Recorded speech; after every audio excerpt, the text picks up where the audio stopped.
Us right now is former CIA operative and co-founder of Diligence, Mike Baker. Mike, good to see you. Thanks so much for joining us. What's your take on all of this? Well, it's a lot of layers here, and the problem is that the story is getting conflated, meaning, this idea that the Democratic Party has been putting out there about collusion with Russians is being conflated with this problem that is being surfaced around Susan Rice and the unmasking. And, it's all being thrown into one big pot, and it's becoming what always happens in Washington, which is essentially the graveyard of all investigations. It's becoming confusing for the public. If you just look at the situation with Susan Rice, that little clip that you just showed where she was on MSNBC, she's very smart, and she knows what she has to say legally in a position like this. And so to say, the idea that, unmasking is not the same as leaking, well, nobody is saying that's the case. Or to say, that, she doesn't believe, frankly, any of this that's going on. She knows the line that she has to walk at this point to keep herself out of trouble. The problem with Susan Rice is that she's set aside her credibility in the past. I mean, she went out in a very public way and misled the nation on the Benghazi tragedy. And then, not to put too fine a point on it, but then she also very publicly came out and said that Bo Bergdahl served with honor, and then shortly thereafter he was obviously put up on court-martial. Maybe she's got a different sense of what's honorable and what's right. I don't know. Yeah, Dagan, they're calling this at National Review a Watergate-type scandal. It is, Mike. And one thing that Susan Rice even said in her interview yesterday that simply is not true is that it's not uncommon to ask for the names of these individuals in her position and have them unmasked. In fact, it's most common for somebody in the intelligence community, an investigator, to do that, not someone in her job, which is purely political.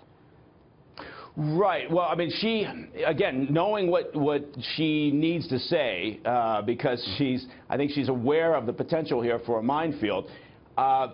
She is correct in the sense that in her position, she had the authority to ask for a name if she was reading something and needed to put that into context. So she's correct in that very fine point. The problem here is that there appears to be the potential that they essentially weaponized their authority, or at least she did, and I'm sure likely others, using that access and authority that they were granted for intelligence purposes. And so that's where the problem lies. And also there's this issue of, look, right now the Democrats are spinning this and saying there's no there, right? At the same time, they want us to think that there's something there with this collusion angle with the Russians, even though Pelosi and Schiff and others have come out and said there's no evidence. So, in the old days, a journalist wanted to investigate any story, right? They wanted to investigate and shine a light on it and see where the chips fell. But now you've got a situation where they really they want to pick and choose what they deem to be worthy of investigation. Right, Mike, isn't the big issue here is that they're trying to enable, so what Susan Rice was doing is she was trying to unmask this and then enable career bureaucrats who want to protect their position as well as hurt the incoming administration to leak the information. It wasn't kind of that modus operandi. It's like, let's gather all this information and let's let the powers that be then leak it so they could move forward their own political agenda.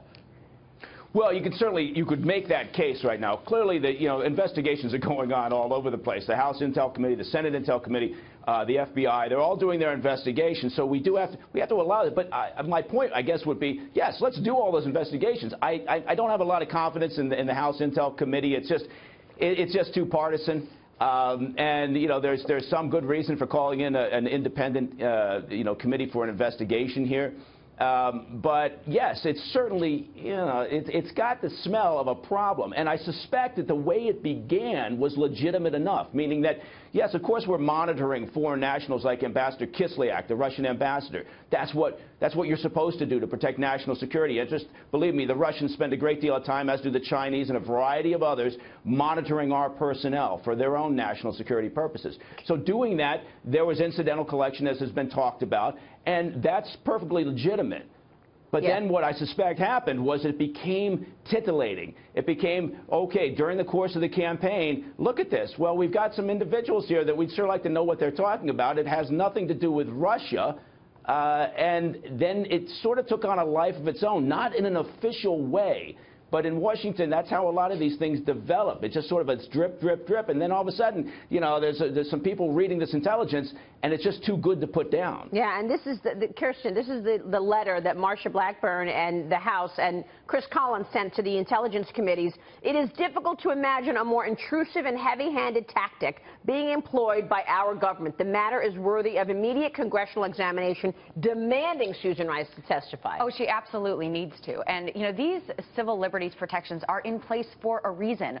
All Americans should be upset about this, and at that point is what they should be following. And also, I think that this has the potential to really unite the GOP behind something and give them a good cause to go after right now, where they're experiencing a lot of criticism and a lot of division. Get her on the floor. You know, position themselves we're protecting all Americans' civil liberties here. This is a much bigger security issue than just a drip, drip, drip of information. Yeah.